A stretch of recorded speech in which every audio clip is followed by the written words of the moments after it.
Olá, meus amigos. No estudo de hoje do livro Pão Nosso, nós vamos refletir sobre o capítulo 117, onde Emmanuel intitula Em Família. E o trecho que ele nos traz é uma carta de Paulo a Timóteo, capítulo 5, versículo 4.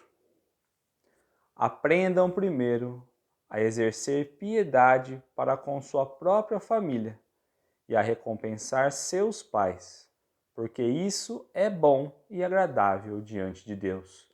Ele vem trazer a importância de valorizarmos, dar importância para a nossa família, para aqueles que estão próximos de nós. A luta em família é problema fundamental da redenção do homem na terra. Como seremos benfeitores de 100 ou 1000 pessoas se ainda não aprendemos a servir 5 ou 10 criaturas?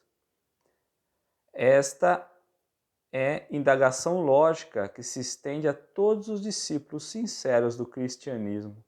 E aqui ele vem trazer que essa é a primeira pergunta, a primeira indagação lógica, indagação necessária a quem quer seguir, ser um discípulo sincero do cristianismo.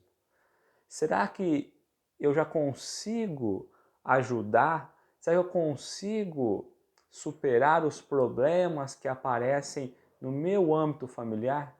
Será que eu já consigo enxergar a minha família como sendo a extensão, como sendo todos irmãos, filhos do mesmo pai, com o mesmo amor? Será que eu dou a atenção necessária como pai, como filho, como neto, como sobrinho, tio, avô? Será que estamos compreendendo o objetivo real da família? E aí ele vem nos trazer um alerta de que para que nós possamos olhar fora da nossa casa, para 5, 10, 100, 1000 irmãos, atendendo outros anseios que não sejam no nosso lar, nós precisamos primeiro estar preparados para enfrentar as dificuldades do nosso lar. Depois, então, alçaremos voos maiores, passando as paredes do nosso lar. Essa é a lógica, é a pergunta primordial para quem de fato quer ser um discípulo sincero. Porque não adianta nada só falarmos, é preciso experimentarmos. E a família é justamente esse meio de experimentarmos se o que nós pensamos dá certo ou não. Como podemos colocar e direcionar a outros aquilo que nós ainda não vivemos, não vivenciamos. Queremos ajudar os outros, mas não ajudamos nossa própria família. Bom pregador e mau servidor são dois títulos que se não coadunam. Então, como nós vamos ser bons pregadores se nós somos maus servidores? Para que eu possa ser um bom pregador, eu preciso conseguir transmitir aquilo que eu já sinto, aquilo que eu já sou. Mas como que eu posso ser um bom pregador se eu não sirvo aquilo que eu prego? Não combina uma coisa com outra. O apóstolo Paulo, O apóstolo aconselha o exercício da piedade no centro das atividades domésticas. Entretanto, não alude à piedade que chora sem coragem ante os enigmas aflitivos, mas àquela que conhece as zonas nevrálgicas da casa e se esforça por eliminá-la, aguardando a decisão divina a seu tempo. Então, o apóstolo Paulo, nessa epístola que ele nos traz, que Emmanuel destaca nesse capítulo, vai pedir o exercício, a piedade entre os familiares, entre os membros da família, mas não para aqueles que choram sem compreensão, pelo contrário, que nós possamos buscar as zonas nervosas da casa, onde é estimulado a sombra, e trabalhamos ali, a fim de transformar onde é luz, onde é sombra, em luz.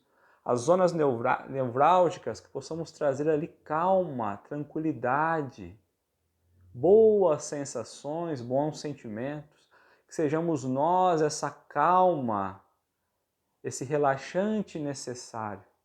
Como ele coloca, possamos ter piedade diante das pessoas que estão à nossa volta, mesmo nas situações mais difíceis. e, como ele diz no finalzinho, que possamos aguardar as decisões divinas que correm com o tempo. Então, precisamos entender, porque tem situações que não estão nas nossas mãos. É preciso aceitar que somente o tempo, somente Deus é capaz de trazer as respostas. Então, que nesse período possamos ter piedade, possamos compreender a dor de cada um e a missão de cada um. Conhecemos numerosos irmãos que se sentem sozinhos espiritualmente, entre os que lhes agregaram o círculo pessoal, por meio dos laços consanguíneos, entregando-se por isso a lamentável desânimo. E às vezes nós nos pegamos sozinhos na família e desanimamos. Poxa, mas só eu estou tentando ser piedoso, só eu estou tentando ajudar, só eu estou vendo as coisas por outros olhos. E às vezes esses servidores desanimam. E é justamente aí que Paulo entra nessa epístola, nessa carta, dizendo que não, que sejamos fiéis, corajosos, que sejamos bons servidores, mesmo que desanime. É preciso todo dia se renovar, olhar para a família como sendo celeiro de oportunidades. É imprescindível, contudo, examinar a transitoriedade das ligações corpóreas, ponderando que não existe uniões casuais no lar terreno. Então, não existe nada casual. Se nós estamos passando o que estamos, é porque de fato precisamos. Esquecemos que somos frutos de um passado, de outras encarnações, que caímos aqui, nessa família, nesse lar, a fim de ajustar aquilo que ora lá atrás deixamos para trás, ou que pioramos, e que agora talvez caiba a nós entender e ajustar as arestas que não foram possíveis em outras ocasiões.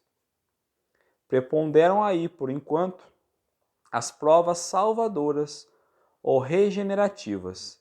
Ninguém despreze, portanto, esse campo sagrado de serviço, por mais se sinta acabrunhado na incompreensão. É um campo sagrado mesmo, né? Quando nós olhamos para as dificuldades do lar, quantos serviços nós conseguimos empregar, quantos serviços nós podemos ali melhorar, lapidar, ajustar, nos trabalhos diários com a família, no contato diário com o parente, com o consanguíneo, aqueles que vivem sob o nosso lar, em pequenas casas, às vezes em 5, 10 pessoas. Imaginemos então quando aumenta. Constituiria falta grave esquecer-lhe as infinitas possibilidades de trabalho iluminativo. E quantas possibilidades iluminativas que a família nos dá. Seria injustiça nossa, né? Se nós olhássemos para a infinidade de possibilidades de ajudar no seio familiar e não ajudássemos. É impossível auxiliar o mundo quando ainda não conseguimos ser úteis nem mesmo a uma casa pequena, aquela em que a vontade do Pai nos situou a título precário. Então, como nós queremos auxiliar o mundo?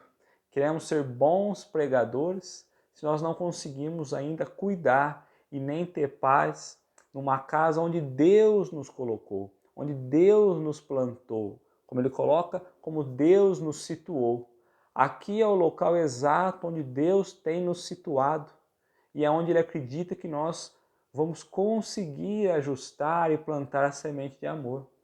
Mas se nem aqui nós conseguimos plantar e fazer crescer, quem dirá fora dessas paredes? Antes da grande projeção pessoal na obra coletiva, aprenda ao discípulo a cooperar em favor dos familiares no dia de hoje, convicto de que semelhante esforço representa realização essencial. Então, ao invés de querermos olhar para fora, fazer nossa projeção pessoal aos olhos dos outros, mostrando ser o que não somos, que possamos olhar para dentro da nossa família, para dentro do nosso lar, que possamos fazer o que de fato é essencial, que é olhar e cuidar daqueles que Deus tem nos dado como possibilidade, que Deus tem nos dado como ajuste e que possamos não perder essa oportunidade. Muito obrigado.